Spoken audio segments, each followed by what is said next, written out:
बड़ी खबर से इस वक्त के बुलेटिन की शुरुआत लखनऊ में इंडियन ओवरसीज बैंक के 42 लॉकर तोड़ने वाले 2 लुटेरों को पुलिस ने एनकाउंटर में ढेर कर दिया है। पहला एनकाउंटर लखनऊ में जबकि दूसरा एनकाउंटर गाजीपुर में हुआ है। मरने वाले दोनों लुटेरे बिहार के रहने वाले थे। पुलिस ने बताया कि लखनऊ में सूचना के आधार पर जल सेतु पर पुलिस ने लुटेरों को घेर लिया। इस दौरान लुटेरों ने पुलिस पर फायरिंग शुरू कर दी। पुलिस की जवाबी फायरिंग में एक आरोपी ढेर हो गया। वहीं गाजीपुर के गहमर इलाके में दूसरे लुटेरे को पुलिस ने ढेर कर दिया। पुलिस ने कहा कि चेकिंग के दौरान आरोपी ने पुलिस पर फायरिंग की। इस दौरान पुलिस की जवाबी कार्रवाई में एक लुटेरा ढेर हो गया, वहीं उसका साथी फरार हो गया। उन्होंने कहा कि पुलिस की 24 घंटे के अंदर बैंक में चोरी करने वाले गिरोह के साथ ये दूसरी मुठभेड़ थी। वहीं पुलिस ने 3 लाख रुपए नगद, 1889 ग्राम सोना और 1240 ग्राम चांदी बरामद की है। फिलहाल पुलिस अन्य आरोपियों की तलाश कर रही है।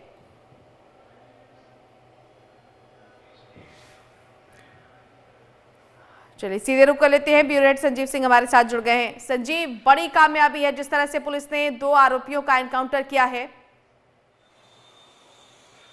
जी बिल्कुल, देखिए जो राजधानी लखनऊ के चिन्हट इलाके में जिस तरह से इंडियन ओवरसीज बैंक में सेंधमारी की जाती है, दीवार को काट करके जो बदमाश है वो 42 लॉकर को तोड़ते हैं और जो उसमें लॉकर में रखे जो करोड़ों की जो जेवरात होते हैं उन पर हाथ सफाया करते हैं। लेकिन सबसे अहम कि 24 घंटे भी नहीं लगते हैं राजधानी पुलिस को, और जो ये बड़ा जो गुडवर्क होता है क्योंकि तमाम जो जिस तरह से बदमाशों की क्योंकि तमाम जो बदमाश अंदर गए थे बैंक में उनको सीसी कैमरे में वो कैद हो चुके थे। उसके बाद जो सर्विलांस टीम है वो एक्टिव होती है और 16 घंटे के अंदर 2 मुठभेड़ होती है राजधानी लखनऊ में। कल सुबह यानी कि सुबह 8 बजे भी होती है और देर रात यानी कि सोमवार की देर रात में भी मुठभेड़ होती है। यानी कि अब तक अगर बात की जाए तो इंडियन ओवरसीज बैंक में जिस तरह से लूट हुई है उस पर अब तक 4 लोग गिरफ्तार हो चुके हैं। यहाँ पर सबसे पहले ग्राफिक्स के जरिए हम अपने दर्शकों को दिखाएंगे कि आखिर इस पूरे मामले में कब कब क्या कुछ हुआ है। तो 21 दिसंबर को इंडियन ओवरसीज बैंक में लूट हुई।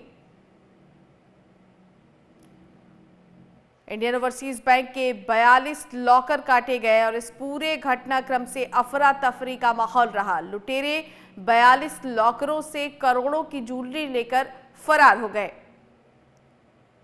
बीते 21 दिसंबर की पूरी घटना 7 लुटेरों ने बैंक लूट को अंजाम दिया।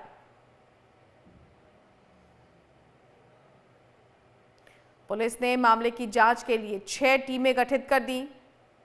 किस तरह से पूरा लूटकांड हुआ, पुलिस कैसे एक्शन में आई। इस बैंक लूटकांड में 24 घंटे के अंदर 3 बार मुठभेड़ हुई।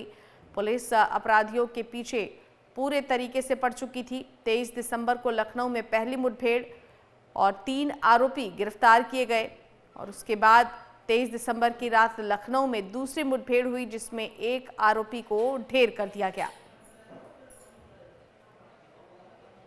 आज सुबह गाजीपुर में तीसरी मुठभेड़ हुई है जिसमें एक और आरोपी को ढेर कर दिया गया है। तो उत्तर प्रदेश की पुलिस इन आरोपियों के पीछे पड़ चुकी थी। आरोपियों के पास से हथियार, कारतूस और सोना चांदी भी बरामद किया गया है। तो ये सब कुछ हम आपको बता रहे हैं कि बीते 21 दिसंबर से लेकर अब तक क्या कुछ हुआ है। एनकाउंटर के बाद आरोपियों से जेवर और कैश भी बरामद किया गया है। 3 लाख के करीब कैश बरामद किया गया है। अब लखनऊ बैंक लूटकांड के 2 आरोपियों की तलाश जारी है। दरअसल कुल 7 अपराधियों ने इस लूटकांड को अंजाम दिया था। पुलिस ने 3 आरोपियों को गिरफ्तार किया है, 2 को एनकाउंटर में ढेर कर दिया है और 2 की तलाश जारी है।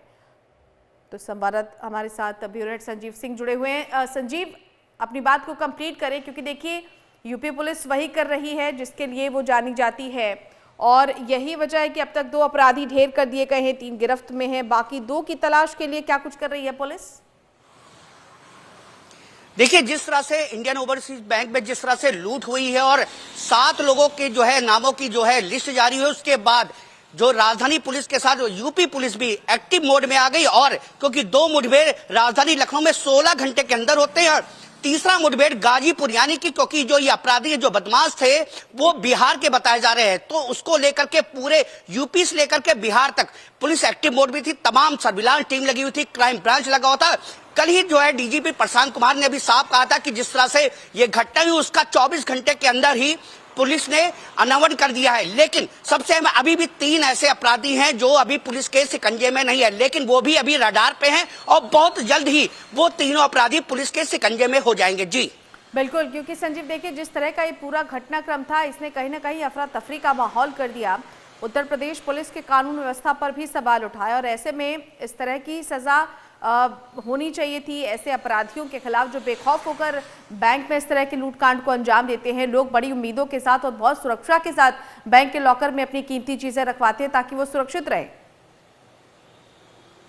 जी बिल्कुल, देखिए सबसे अहम है क्योंकि मुख्यमंत्री योगी आदित्यनाथ का भी साफ कहना है कि जीरो टॉलरेंस, यानी कि कोई भी अपराधी है वो बख्शा नहीं जाएगा। उसके तहत डीजीपी प्रशांत कुमार ने भी तमाम जो आला अधिकारी है उनको एक्टिव मोड पे रखा, तमाम आला अधिकारियों के संपर्क में हर एक पल पल की अपडेट, क्योंकि जो बदमाश बैंक के अंदर जाते हैं और उसके बाद सीसी कैमरे में वो पहचाने जाते हैं। और सबसे ये पूरा सातिरनामा जिस तरह से किया गया, दीवार को काट करके, और उसका जो लॉकर है इंडियन ओवरसीज बैंक में करीब 90 लॉकर थे, उसमें 42 लॉकर को काटा गया, गैस कटर का इस्तेमाल किया गया और उसके बाद ये पूरा घटनाक्रम करीब 2 घंटे तक जो बदमाश है वो बैंक में रहे, क्योंकि अगले दिन ही रविवार का दिन था, शनिवार की देर रात ये पूरा घटनाक्रम किया गया। उसके बाद जब ये सूचना रविवार को स्थानीय पुलिस को मिलती है तो पूरे पुलिस महकमे में हड़कंप बसता है और उसके बाद पुलिस एक्टिव मोड में आती है। 16 घंटे के अंदर तमाम मुठभेड़ का सिलसिला शुरू होता है और जो बदमाश है वो पकड़े जाते हैं। लेकिन अभी भी अगर बात की जाए तो 3 ऐसे अपराधी हैं जो पुलिस के शिकंजे में नहीं आए हैं, लेकिन